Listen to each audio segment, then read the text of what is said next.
네, 안녕하세요. 매일매일 운동하기를 실천하고 있는 동탄 왕코입니다.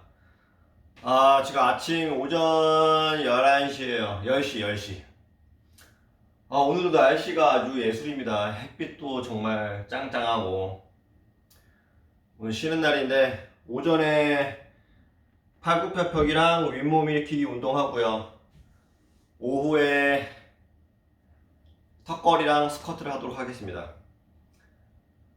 진짜 날씨 너무 좋습니다. 저는 오늘 집에서 아침에 바나나 2개랑 우유 1컵 먹고요.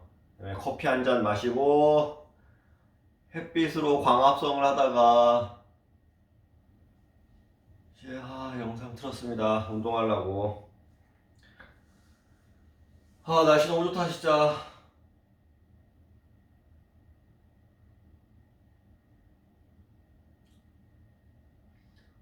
진짜 하늘에 구름이 하나도 없습니다. 날씨 너무 좋아.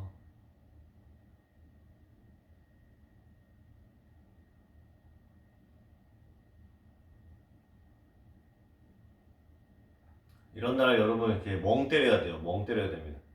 멍 때리고 가만히 있어야 돼. 햇빛 쬐면서. 일단 저는 운동을 하겠습니다. 역시 운동할 땐 CNN이죠.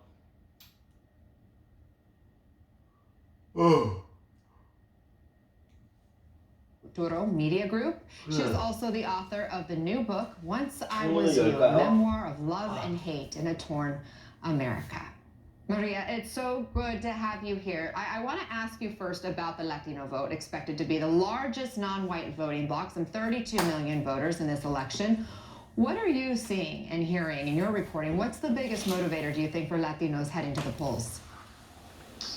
So it's really hard to generalize. I want to start out saying that, because that's the thing about Latinos and Latinas. Right now we're really dealing with being attacked by one of the campaigns kind of consistently. That would be the administration, the Trump administration. But there's also a sense of 날씨 너무 invisibility. 좋다 진짜. And at the same time, there's massive complexity. So, for example, in terms of Florida, Central Florida is a really important for the 날씨 너무 Latino 좋습니다. vote. You would think it might be a progressive vote because there's so many Puerto Ricans leaving the island after the hurricane. There's a lot of anti-abortion work right there in terms of the evangelical vote. So that's up for grabs. In terms of the South, or for actually the West, for example, what we do know is that Bernie Sanders did really well there. He carried Nevada with the Latino vote. So there's a Latino vote that is anxious for a much more progressive, radical, if you will, stances on all kinds of things, whether health care to immigration. On the other hand, you have Latino moderates in Texas who I'm hearing are concerned that they're saying that they're concerned that Biden might be too socialist. So it's really broad, but what has to happen is that the Biden campaign needs to be doing massive outreach in these 38 days so that the Latino voter feels like they're getting attention. Because right now, I don't think that that's the sense that they have. And that's so interesting that you say that, because I spoke with John Leguizamo recently, who said something very similar about the importance of showing you care to the Latino population, and that Latinos are loyal, but you have to show your commitment to them, and they'll be loyal to you. If you ignore them, he said, they'll ignore you. We know the president has paid attention to Latinos, and he's really been trying to drive home this message of his opponent being tied to socialist regimes. I mean, he spent a lot of Friday in Doral, Florida, home to many Venezuelan expats. The president is doing pretty well among Venezuelan American and Cuban American voters in Miami-Dade County specifically. Trump's campaign has called Biden a puppet to the Castro Chavistas, drawing on that anti-socialist, anti-Maduro, anti-Castro sentiment. Biden is reacting this way. Listen. Trump is using socialism to scare and distract Floridians from a failed pandemic. And look, here's the guy. He's refused to grant temporary protective status to Venezuelans. He's embraced dictators around the world. It's ridiculous. I think people see very clearly the difference between me and Donald Trump. Trump is a Trump is clearing protests in front of the White House that are peaceful, you know, with the military. This guy's more Castro than Churchill. Do you think that is an effective message with Latinos, especially to combat Trump's strategy tying Biden to Maduro and Castro? It is effective. I mean, you do have people who left Cuba decades ago who are still in this kind of PTSD reaction, and when they hear this kind of he's going to take things away from you, they get into that PTSD, and it's very difficult, like Venezuelans. But again, you have to understand that there's another side of the Latino electorate that is actually much more supportive even of socialist ideas. Why is it that Bernie Sanders did so well with these voters? One, because as you started, Ana, they got in touch with Latino voters. I mean, I was talking to Latino voters in Nevada. I was talking to Latino voters in South Carolina, and in Texas, and they were saying, we heard from Theo Bernie. Not once, not twice, but door knocking, text messaging, and you're exactly right. Latino, you can't blame the voter. You have to actually go and get that vote. This is transactional, these kinds of politics. And sadly, I've been covering politics for several decades, and it is always the same thing with the Democratic Party and the Republican Party, except that maybe this time with the Republican Party, they're going after that Latino male vote that kind of can identify with an authoritarian stance like Trump. They can identify with that, which, frankly, is quite worrisome. I have to ask about your book, Once I Was You, a memoir of love and hate in a torn America. You write about your own family's experience immigrating to the United States in the 1960s. You were just a baby, the youngest of 4 children. And family separation almost happened to you upon entering the U.S. That obviously has a scary connection to what's taken place during the Trump administration. That was the beginning of your American story. Why did you decide to tell your story now, and what kind of impact do you hope it has?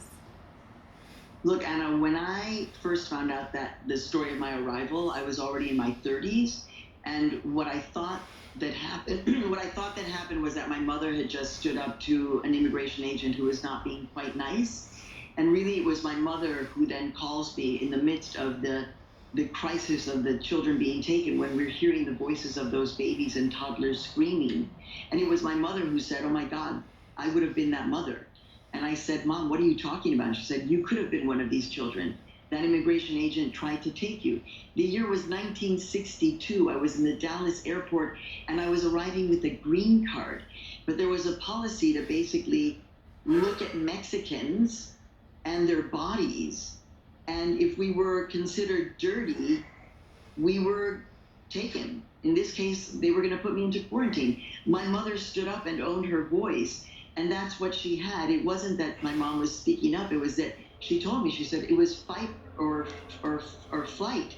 And she said, and all I had was my voice. I have to tell you, Anna, to discover this, I was quite shocked. It was very, very sad. And that's one of the reasons why I wanted to tell this story, because, you know, we all have our arrival stories in this country, whether it was 50 years ago, 10 years ago, a year ago, or 100 years ago. And we need to tell these stories with all of the fullness, the sadness, the happiness, the trauma, because these are American stories. They are part of our history, and they are part of who we are, and we are so much more like each other than not. That's beautiful. Maria Hinojosa, thank you so much for being with us and sharing some of your story, and also helping us, you know, sort through what we can expect with this election. And like you said, it's so important that the Latino vote is not ignored, not taken for granted. Thank you. Thank you, Anna. We have the most anticipated moment of the election right around the corner. Donald Trump and Joe Biden facing off in the first presidential event. You can watch it all play out live on CNN with special coverage Tuesday starting at 7 Eastern. I'll be there in Ohio getting reaction from voters to the debate. I hope you'll join us. We'll be right back. Donald Trump. Trump. We need very sharp people. Joe is not qualified for this position. Joe Biden. Donald Trump doesn't understand duty, honor, country. The most anticipated moment of the election. Biden wants to surrender our country to the virus. He knew how deadly it was. He's following the radical left agenda. Do I look like a radical socialist with a soft spot for rioters? Really? The first presidential debate. Watch it live on CNN. Special coverage Wednesday. Congratulations to CNN for winning 8 News and Documentary Emmy Awards. Secretary Esper, welcome to the program. This belongs to a Russian Special Forces unit. Every road, a story of people fleeing hatred. This is CNN 10. My name is Carl Razus. I'll be your explainer-in-chief. Relevant stories, complex issues explained, all in 10 minutes. CNN 10, a virtual learning resource you can use at home. Stream at cnn.com/CNN10. To open doors, to develop contacts, and to unlock secrets, it takes trust. It was the first time he really came out of his shell in front of a camera. Trust that you'll listen. So great that you're here today. It just highlights what's making a difference. That you'll be honest. I don't want to pry, but what sort of conversations do you have with them? Trust that you'll be accurate and you'll be fair. It was an unprecedented move. Very eerie. All the roads have been closed off. Describe the scene that you arrived to. The Apache attack helicopter. This is what Captain Wales has been flying. What do you do with Crimea? This is Europe's problem. Do you want talks with them? What is the point of talking now? We continue to monitor the government crisis. This was the Duchess's first news interview. Rare access indeed. That's what you see. Max Foster, CNN.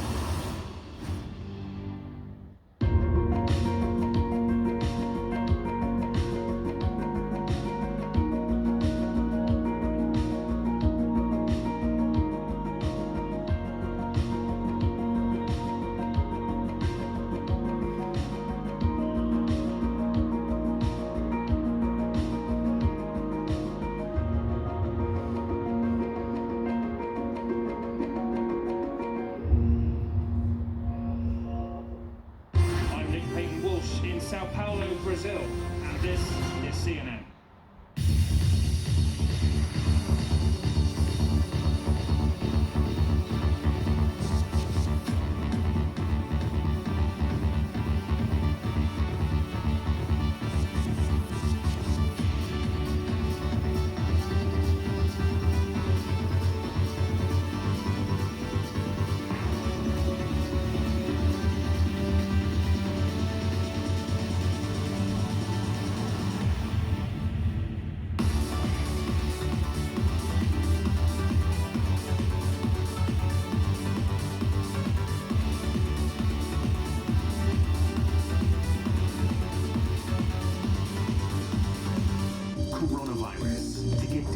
Updates in your inbox. Sign up for the CNN newsletter. Coronavirus, fact versus fiction.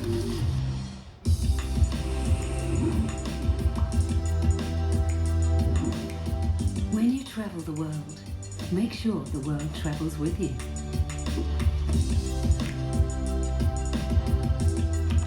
Check in, log on, and get connected with all of the latest developments at your fingertips. CNN Partner Hotels. Connected to your world. Welcome to the lead. I'm Jake Tapper. We're going to begin with the politics lead, and one of the biggest bombshells today. The straight talk you need. That seems to be, to me, completely contradicting. From your man in Washington. It's all food for thought when you, in the public, are trying to decide who to trust. Who won't back down. We're getting a new look at the headwinds that congressional Republicans already are facing. A monumental day in our politics. The lead with Jake Tapper.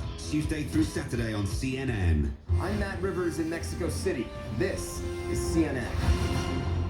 I'm Julia Chastity. I'll speak to newsmakers, risk takers, and the ultimate game changers.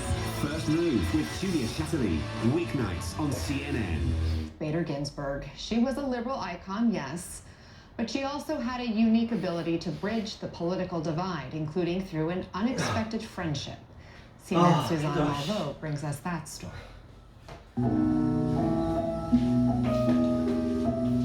It was a love of music that brought them together. This is the two of us coming from an opera dinner. An unlikely friendship between seemingly polar opposites, Eric Motley and Supreme Court Justice Ruth Bader Ginsburg. I was a black young man, just turned 30. I was working for President Bush. And Ruth Bader Ginsburg, this Jewish intellectual urbanite, this woman who had been appointed to the Supreme Court. Thrown together by surprise at a dinner party and seated next to Ruth Bader Ginsburg's husband, Martin, who quickly learned of their shared passion. I love music, and he got so excited. He said, my wife and I love music. I said, I'm listening to Bach's Goldberg Variations. And he said, oh my God, you have to meet my wife. You have to talk, Ruth. And he called her name across the table. I never will forget.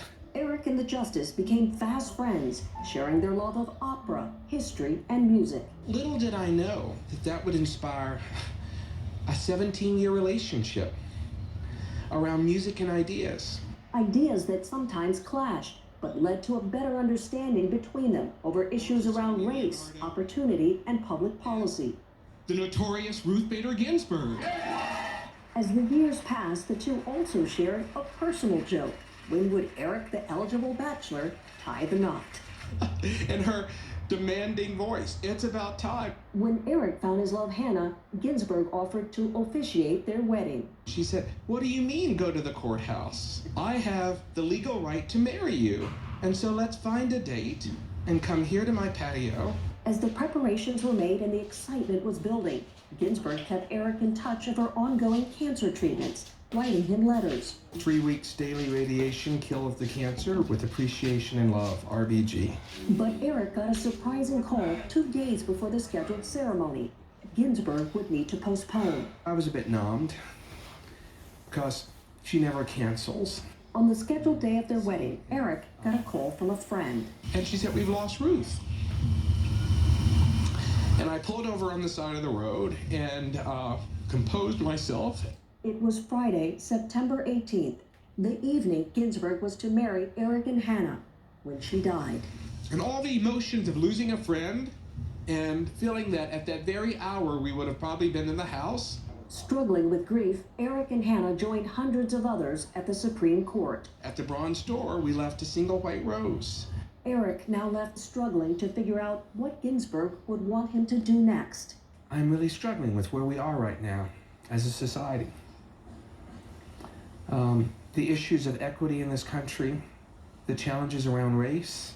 Eric is determined to take Ginsburg's advice, to never give up, always move forward. And that too means marrying the love of his life. The wedding license with officiant Justice Ruth Bader Ginsburg's name on it, waiting for her signature, now stand as markers of a moment. But they also stand as a reminder of a beautiful friendship and a remarkable woman who would only want us to get married, to find the date as soon as we can, and to just get on with it. With family, friends, and of course, music. Suzanne Malveaux, CNN, Washington. What a story. That does it for me tonight. Thank you for being with me. I'm Ana Cabrera. Up next, join Allison Camerata and John Berman as CNN honors the people who are walking the walk, creating change to make the world a better place. Champions for Change, next on CNN. The following. Every artist would say an artist's journey is very complicated but fascinating. You are always playing with two worlds of observation and creation. Fashion is a reflection of our time. It's a reflection of the society that we live in and the needs of the society. Love, passion, and faith. I think those are the crucial ingredients to pursue anything you want.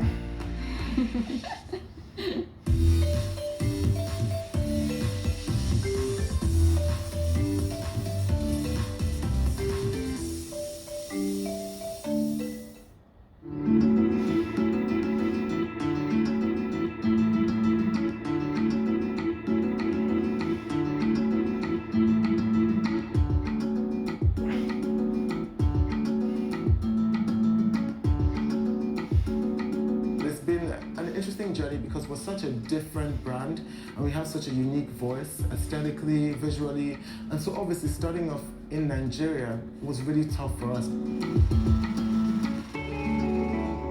A lot of people really didn't understand what the brand was trying to do and why we're having the kind of conversations that we're having.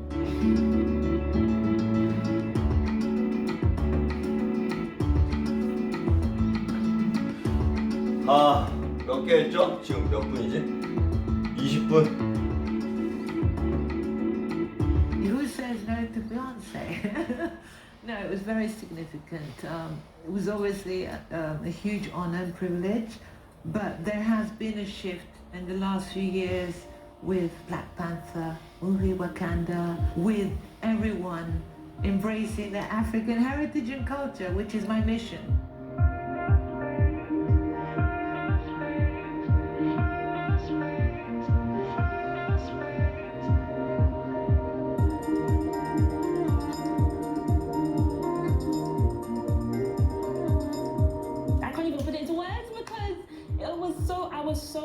I was grateful, I was excited, I was overwhelmed. I was literally in my pajamas and I didn't even know what was going on, and then someone tagged me and I was like, wow, like this is it. Like DNA is really getting to the place that I'm trying to push it to. It made me kind of emotional because not many people know what goes on behind the scenes.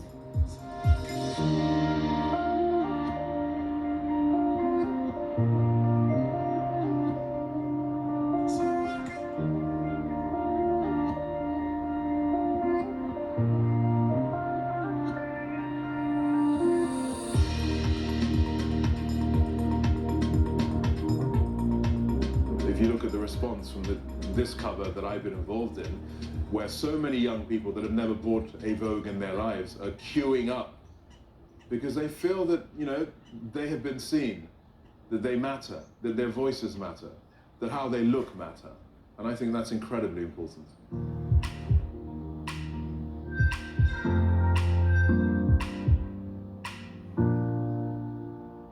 The one I work with is specifically from a Mutuga tree in the Uganda region. That's the central part of Uganda, southern central. And this tradition has been going on for more than 700 years. It's the bark taken off the tree. 지금 아프리카 패션 관련된 I was looking for 사람들이 나오고 something, 있는데 an eco fabric, something that was organic, that was rustic, that 지금 was CNN에서 계속 아프리카를 was good for the environment. 관련된 뭐 문화, 아프리카 문화랑 그거를 계속 이제 중간중간 광고인지는 모르겠는데 이런 게 계속 나오는데 와 진짜 예전에 그런 글을 본 적이 있어요. 뭐 2100년 후에는 아프리카 인구가 지구의 반 이상이 됐거나 뭐 이런 얘기가 있었는데 For us, I wear myself is much more than 벌써 just like a 벌써부터 movement. 얘네들은 It's 아프리카를 like a 조명하고 lifestyle 있는 and 거예요. mantra. Like we say to ourselves every morning when we wake up, we need to wear ourselves, and a way to express it is through clothing.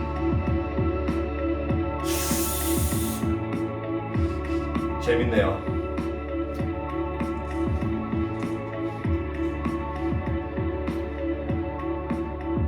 It's now gotten to a space where it's beyond just making a garment.